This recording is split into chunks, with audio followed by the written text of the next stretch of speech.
Hey H, just a few things here to cover so I can send it to the client. This is okay on the top. Let's move down. So I was thinking maybe here we can create a section which should be a place where we're going to have this photo, your home sold guarantee with both of them. So please, if you can do that, have that right here. Then this is okay. This is okay. Do we need anything else from them? We already have that.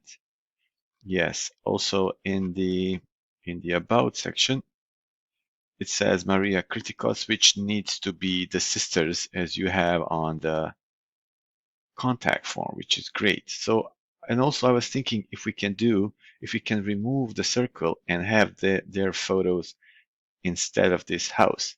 So it's going to be a nicer one. Maybe we can do that and use maybe this whole photo in here and for all these pages. Also, I would like to remove the blogs because we cannot have blogs, so I think that will be a good option to remove it. Instead of blogs, you can have testimonials if you want to have four menu tabs. Let me see what else. And I think that should be it. And we will see what they will set about the website. Thanks.